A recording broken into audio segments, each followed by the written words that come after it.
अस्सलाम वालेकुम dear student, कैसे हैं आप सब? आई होप सब खैरियत से होंगे। मैं हूं आपका इंग्लिश ट्रेनर मकसूद और आप देख रहे हैं इंग्लिश विद मकसूद।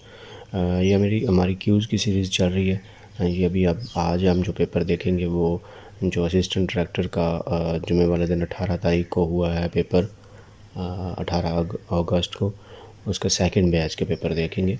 इससे पहले हमने फ़र्स्ट बैच का पेपर देखा था। FIA assistant director paper 2023 and 18 अगस्त 2023। तो पेपर स्टार्ट करने से पहले जिन स्टूडेंट्स ने चैनल को सब्सक्राइब नहीं किया वो जल्दी से कर लें और बेल आइकन पर क्लिक करना ना भूलें ताकि आपको हर आने वाली नई इन्फॉर्मेटिव वीडियो आप तक पहुंच सके और आप उससे फ़ायदा उठा सकें। बेसिकली ये जो 1 MCQs पेपर होते हैं इनमें इंग्लिश का तकरीबन 15 to 20 मार्क्स के MCQs होते हैं, जिनमें वोकैबुलरी होती है। उसके बाद ग्रामर यूजेज होता है, उनके पार्ट्स ऑफ स्पीच कौन से हैं, नरेशन और एक्टिव वॉइस पैसिव वॉइस, इस तरह की सारी चीज़ें आ जाती हैं इसमें। फिर आ जाता है सेंटेंस स्ट्रक्चरिंग कि कौन सा सेंटेंस में पार्ट कौन सा है, कैसे सही कौन सा सेंटेंस है। 4 सेंटेंस दिए जाते हैं, उनमें से कोई एक आपने करेक्ट जो आंसर है वो चूज़ करना है। ठीक हो गया। तो ये 1 MCQs जो पेपर जितने भी हैं उनमें ये 3 जो टॉपिक्स होते हैं ये ज़रूर ऐड होते हैं। तो vocabulary, grammar usage and sentence structuring, तो ये आपके हर पेपर के लिए फ़ायदेमंद है। तो चलें जी क्लास स्टार्ट करते हैं। क्योंकि ये इंग्लिश का चैनल है इसलिए हम सिर्फ इंग्लिश का ही पोर्शन यहाँ पे कवर करेंगे। सबसे पहले आते हैं जी जो सेकंड बैच उसमें थे first select the nearest antonym के जो मीनिंग में जो वर्ड दिया गया उसके जो बिल्कुल करीब तरीन जो एंटोनम है वो आपने चूज़ करना है, सेलेक्ट करना है। कॉन्सोनेंस वर्ड है, इसका मतलब है इत्तेफाक, मेल। ठीक है। अब इत्तेफाक है तो उसका उल्ट क्या होगा कॉन्सोनेंस का? अकॉर्ड, कॉन्ट्राडिक्शन, डिस्कॉर्ड या नॉन ऑफ दीज। ठीक होगा। तो इनमें से राइट आंसर कौन सा स्टूडेंट?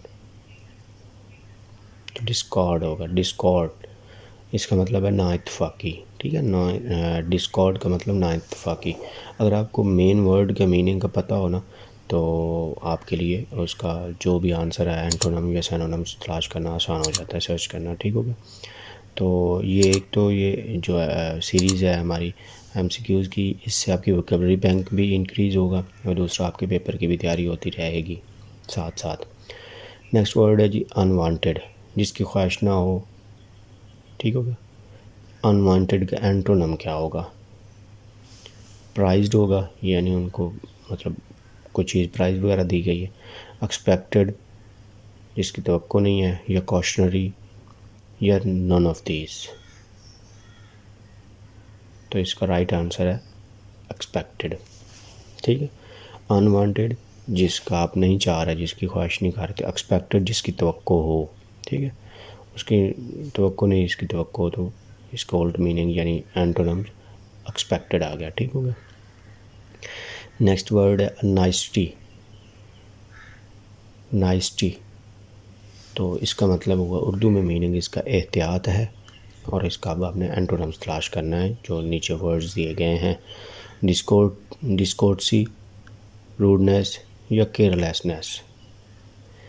नाइस्टी के मतलब है कि एहतियात, तो आपको उसके वर्ड का ये मीनिंग का पता चल गया। अब इसमें से आपने तलाश करना है, वो आपके लिए इजी हो जाएगा। ठीक है। तो इसका मतलब केयरलेसनेस, बेएहतियाती है। ठीक हो गया। तो केयरलेसनेस का मतलब आपको आइडिया पिन पॉइंट चलेगा क्योंकि आपको नाइस्टी के मीनिंग का पता था। नेक्स्ट है जी लॉथ, बेदिल, यानी कोई काम कर रहा है, कोई दिल वगैरह नहीं है, बस बेदिली से ही काम कर रहा है, बस जैसे ज़बरदस्ती को कर रहा है। तो इसका एंटोनिम क्या होगा? एग्रीएबल, ईगर, अट्रैक्टेड या नॉन ऑफ दीज। तो इसका राइट आंसर ईगर है, यानी पुरजोश तरीके से करना, अपनी मर्ज़ी से करना को काम। वो बेदिली या बेदिल, ये जोश। ठीक है, मर्ज़ी। नेक्स्ट है जी जेस्ट, जिसका मतलब है जायका, मज़ा या स्वाद वगैरह, किसी भी खाने का जायका होगा। ठीक है। तो अब हमने इसका एंटोनिम्स देखना है। डिस्टेस्ट, लेजीनेस, गस्टो या नन ऑफ दीज। तो इसका मतलब आ गया डिस्टेस्ट, जायका कोई नहीं उसका, ठीक है। तो वो जायके वाला, ये बगैर जायके के डिस्टेस्ट, डिस्टेस्ट, ठीक है। टेस्ट भी जायका होता है, ठीक है ना। जेस्ट का सिनोनिम्स टेस्ट हो सकता है कि इसका टेस्ट क्या है, जेस्ट क्या है, जायका क्या है। तो डिस्टेस्ट उसका एंटी हो गया, यानी एंटोनिम्स। नेक्स्ट है जी सिलेक्ट द नियरेस्ट सिनोनिम। अब हमने मुतरादिफ देखने हैं कि उसके हम मानी वर्ड देखने हैं। रिकॉल्सिट्रांट, रिकॉल्सिट्रांट इसका मतलब है मुनहरिफ, ज़िद्दी वगैरह या मुनहरिफ कोई होना।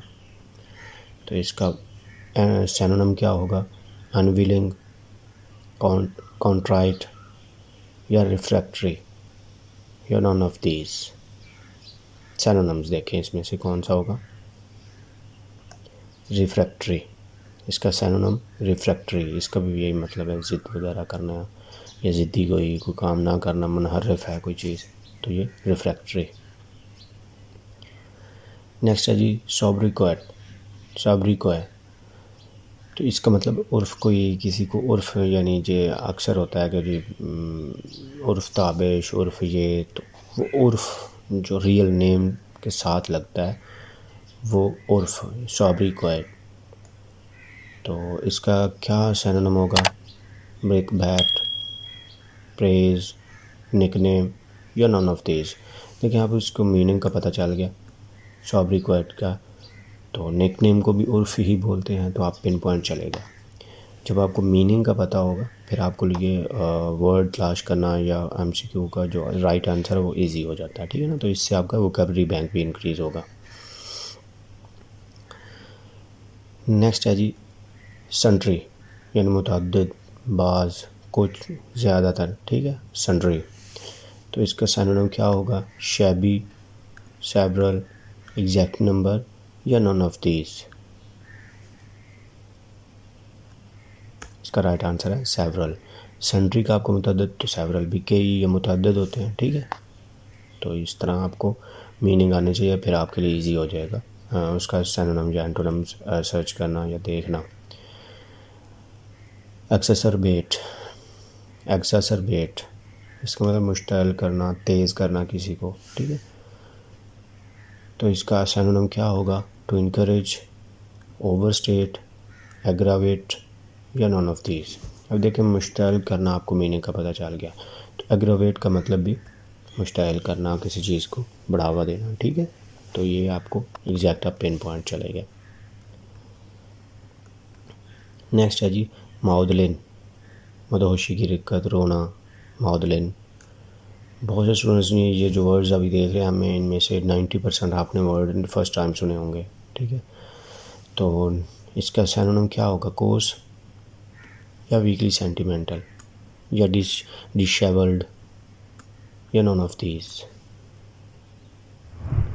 तो इसका मतलब होगा, या इसका सिनोनिम होगा वीकली सेंटिमेंटल, क्योंकि वो मदहोशी की दिक्कत, बार बार वो मीन के बेहोश हो रहा है या रो रहा है, तो इसका मतलब है वो सेंटिमेंटल तौर पर वीक है, ठीक है। तो इस तरह का भी मीनिंग होते हैं कि उसके हम मीनिंग में बन जाता है, किसी सेंस में आता है, ठीक है। अब देखें जी फिल इन द ब्लैंक्स। ये 5 एंटोनिम्स थे, 5 सिनोनिम्स थे। ये अभी हम देखेंगे 5 जो हैं वो fill in the blanks with most appropriate choice, ठीक है। The vice president will be seated blank the chairman at the banquet, as the chairman, by the chairman, to the chairman या none of these। यहाँ preposition लगनी है, ठीक है। जितने भी 1 MCQ पेपर है तकरीबन सबका पैटर्न यही होता है, कोई प्लस माइनस हो जाता है, अदरवाइज़ यही पैटर्न होता है कि वो 5 एंटोनिम्स, सिनोनिम्स, सेंटेंस स्ट्रक्चरिंग देते हैं, वो मेन उनमें से सही आपने निकालना होता है, या फिल इन द ब्लैंक्स दे देंगे, इस तरह करके। समटाइम्स वो फिल इन द ब्लैंक्स भी दे देते हैं और जो करेक्ट आंसर होता है वो भी दे देते हैं, ठीक है। जिस तरह हमने जो MPT, क्योंकि वहाँ तो 50 क्वेश्चन थे ना, तो उस हिसाब से ही उन्होंने डिवाइड किया था। तो डियर स्टूडेंट यहाँ आएगा बाय द चेयरमैन, यानी उसके साथ, The vice president will be seated by the chairman at the banquet. Next है जी, a record of complaints blank kept in the purser's office. ठीक है, ये पर्सर वो होता है जिसके पास सारा खाता वगैरह रखा जाता है, ठीक है, सारा रिकॉर्ड वगैरह जिसके पास होता है. तो ये आ गया. यहाँ पे क्या आएगा? आर आएगा, वर आएगा, इज आएगा या नन ऑफ दीज आएगा. जहाँ ना आर आएगा ना वर आएगा, इज आएगा.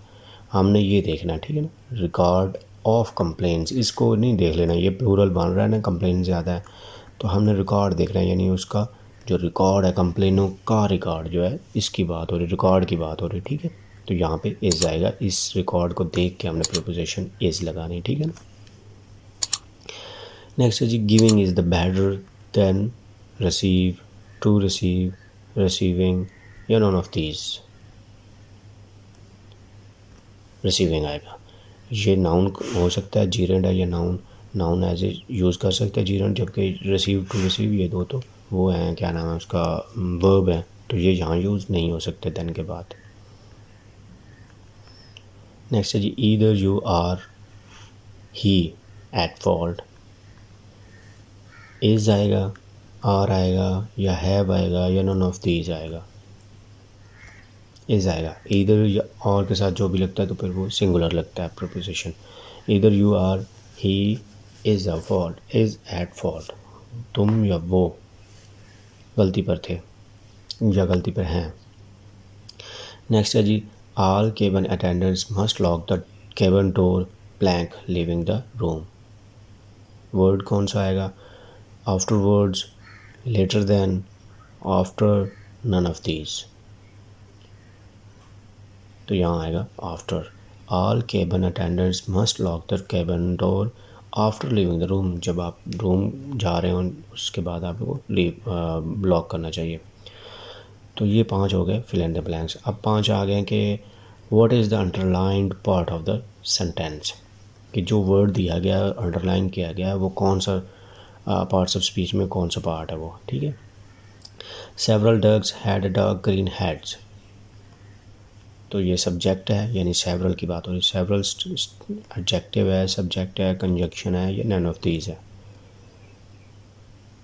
तो ये एडजेक्टिव है क्योंकि ये डक को कर रहा है. एडजेक्टिव नाउन को करता है, ठीक है ना, उसके मीनिंग में इजाफा करता है या उसकी खूबी वगैरह या इस तरह की चीज़ें बयान करता है. तो several is a adjective. Next है जी, he sold his house to John. Direct object है, इनडायरेक्ट ऑब्जेक्ट है, हेल्पिंग वर्ब है, या नॉन ऑफ दीज है. तो ये इनडायरेक्ट ऑब्जेक्ट है.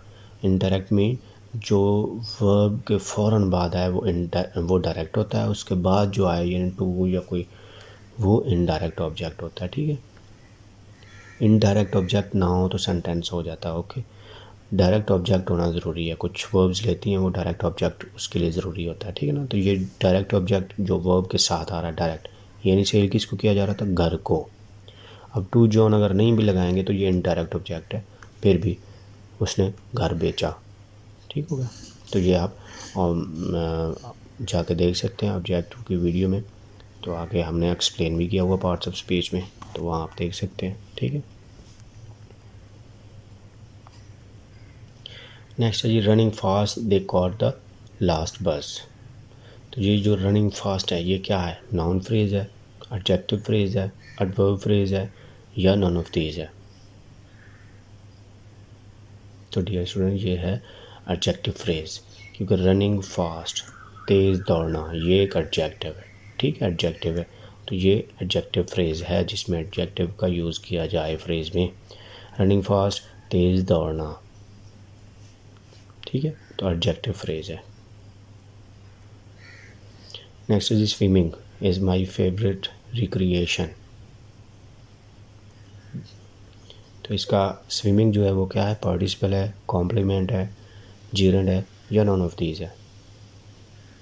तो ये जीरेंड है. पार्टिसिपल कंटिन्यूस सेंटेंस में यूज़ होता है, और जीरेंड जब वर्ब को आईएनजी के साथ मिला के आप उसको नाउन बना दें तो वो जीरेंड होता है, ठीक है ना. तो स्विमिंग जीरेंड है. नेक्स्ट है जी, what is the underline part of the sentence. The fabric felt soft, action verb है सॉफ्ट, या ऑक्सिलरी वर्ब है, या लिंकिंग वर्ब है, या नॉन ऑफ दीज है। तो ये एक्शन लिंकिंग वर्ब है, ठीक है। एक्शन वर्ब भी नहीं है, ऑक्सिलरी वर्ब भी नहीं है, ठीक है, लिंकिंग वर्ब है। तो डियर स्टूडेंट, ये था 2023 का पेपर, जो second batch 18 August 2023 FIA assistant director. I hope आप लोगों को समझ आई होगी और आप इससे फ़ायदा उठाएंगे और अपनी वोकेबलरी बैंक जो है वो इंक्रीज़ करेंगे। मिलते हैं नेक्स्ट किसी पेपर में, तब तक के लिए अल्लाह हाफिज़।